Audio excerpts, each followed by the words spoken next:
Pada 2.1.a.8 belajar tentang koneksi antar materi, modul 2.1 memenuhi kebutuhan belajar murid melalui pembelajaran berdiferensiasi.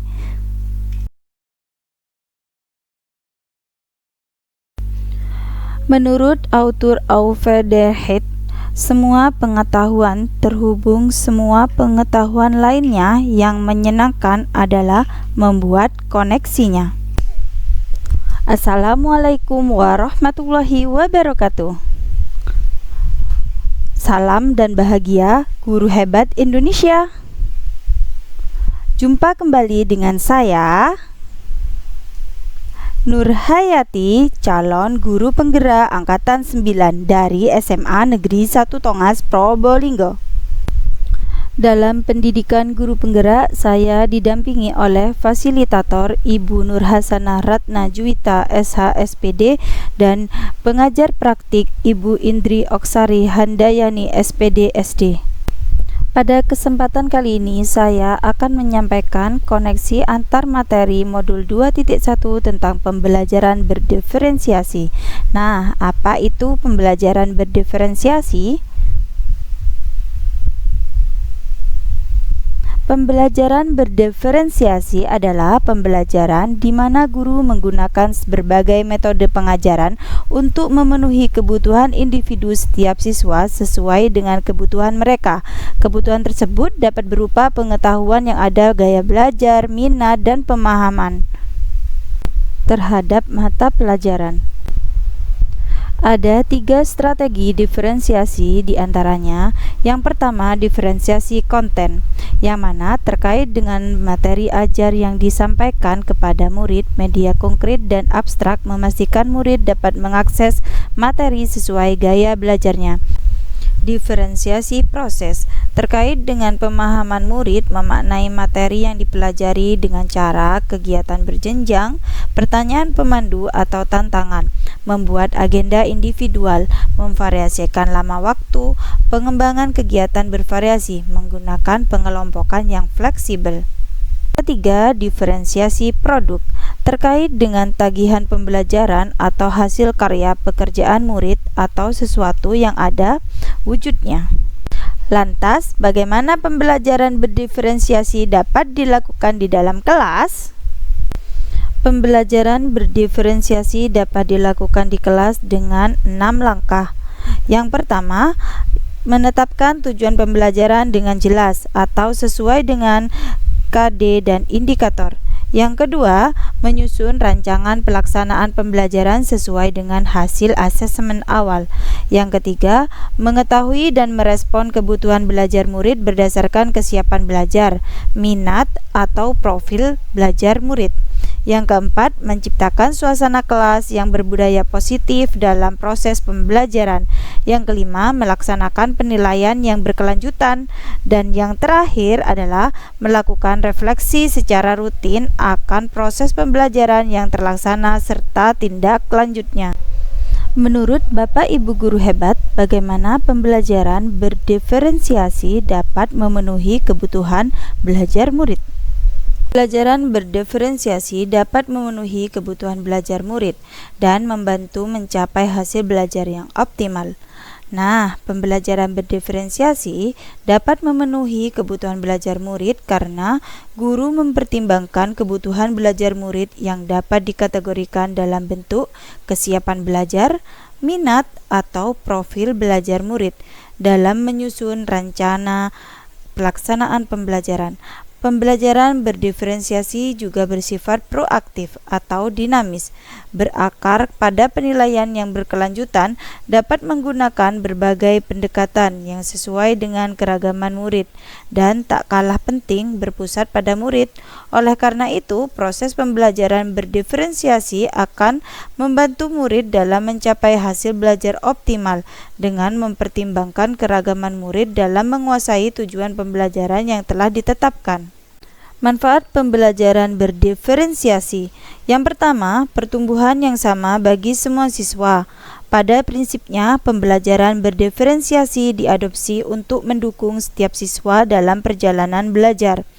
Metode ini adalah cara untuk menjangkau dan mempengaruhi setiap siswa di semua tingkatan.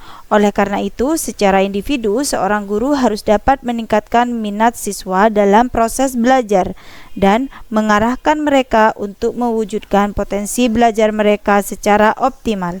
Yang kedua, pembelajaran yang menyenangkan. Ketika guru mengadopsi serangkaian strategi pembelajaran yang selaras dengan tipe belajar siswa, maka siswa akan merasakan betapa belajar itu terasa mudah dan menyenangkan. Yang ketiga, pembelajaran yang dipersonalisasi. Pembelajaran berdiferensiasi ini adalah pembelajaran yang berpusat pada siswa. Guru hanya mengemban pembelajaran berdasarkan tingkat pengetahuan, preferensi belajar, dan minat siswa. Oleh karena itu, lingkungan belajar di sekolah harus bisa mendukung para siswa untuk belajar secara kelompok maupun individu. Selain itu, konten atau materi pengajaran yang disiapkan oleh guru dapat mencakup format-format seperti audio, video, praktek, dalam upaya memastikan pembelajaran yang dipersonalisasi itu tepat untuk setiap siswa. Selain ada manfaat, di sini juga ada tantangan pembelajaran berdiferensiasi. Yang pertama adalah faktor waktu. Meskipun pembelajaran berdiferensiasi adalah cara yang menyenangkan untuk mengajar, namun hampir dipastikan para guru tidak memiliki waktu yang cukup untuk fokus pada setiap siswa secara individual.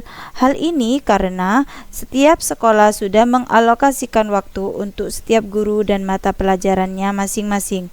Dan untuk itu, sangat mungkin bagi guru untuk tidak memiliki waktu yang cukup guna menilai tingkat pengetahuan siswa atau mengelompokkannya sesuai dengan pengetahuan dan preferensi belajar masing-masing siswa.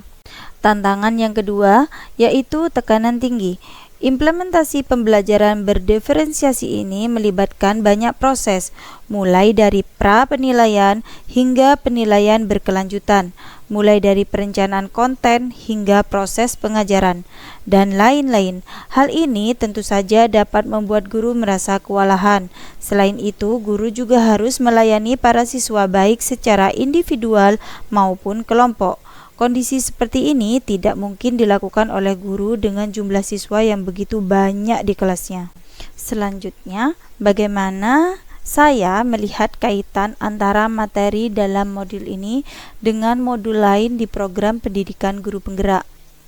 Nah, di sini kaitan antara materi dalam modul 2.1 dengan modul lain di program pendidikan guru penggerak diantaranya adalah modul 1.1 tentang refleksi filosofis pendidikan nasional Ki Hajar Dewantara menekankan akan tujuan pendidikan yang menuntun segala kodrat yang ada pada anak-anak agar mereka dapat mencapai keselamatan dan kebahagiaan yang setinggi-tingginya baik sebagai manusia maupun sebagai anggota masyarakat. Pendidik hanya dapat menuntun tumbuh dan hidupnya kekuatan kodrat anak-anak. Tentunya kekuatan kodrat anak-anak satu dan yang lain beragam.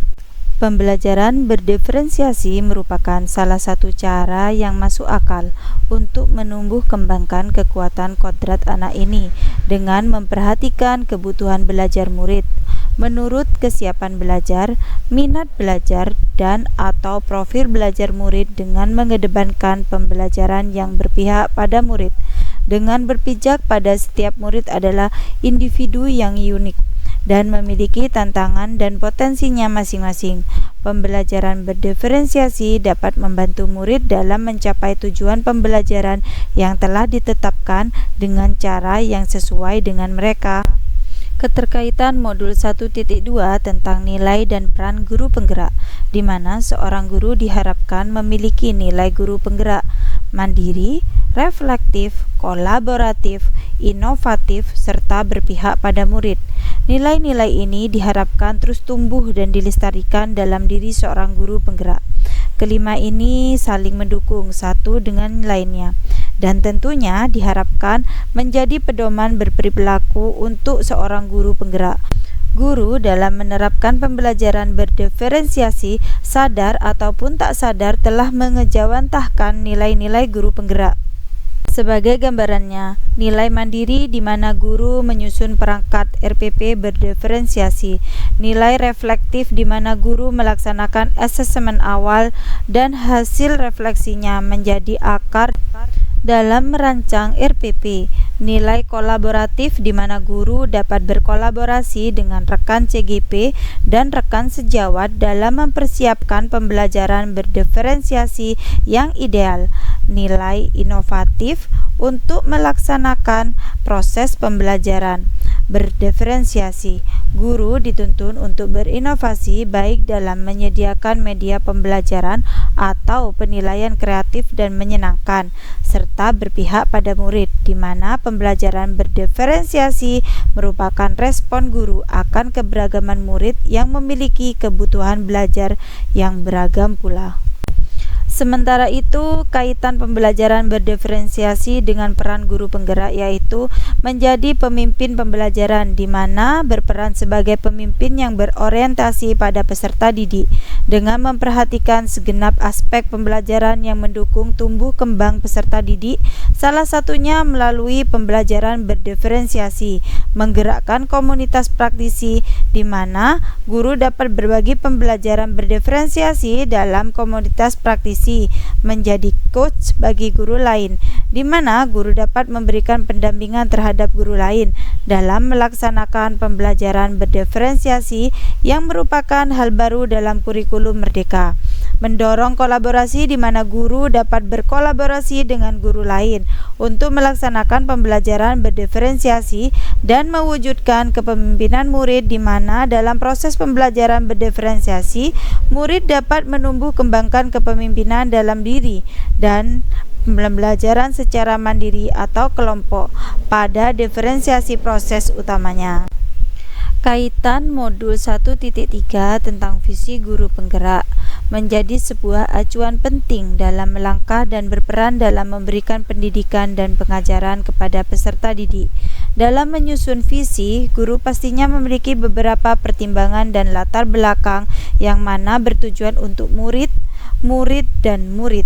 Tentunya, para guru memiliki visi untuk mewujudkan pembelajaran yang berpihak pada murid. Pembelajaran berdiferensiasi adalah salah satu jawaban dari bagaimana cara mewujudkan pembelajaran yang berpihak pada murid dan berkarakter profil pelajar Pancasila. Kaitan dengan modul 1.4 yaitu tentang budaya positif. Untuk membangun budaya positif, sekolah perlu menyediakan lingkungan yang positif, aman, dan nyaman agar murid-murid mampu berpikir, bertindak, dan mencipta dengan merdeka, mandiri, dan bertanggung jawab. Pembelajaran berdiferensiasi dapat dilaksanakan dengan efektif jika budaya positif di kelas sudah berjalan dengan baik, sehingga proses pembelajaran berdiferensiasi dapat mencapai hasil yang optimal.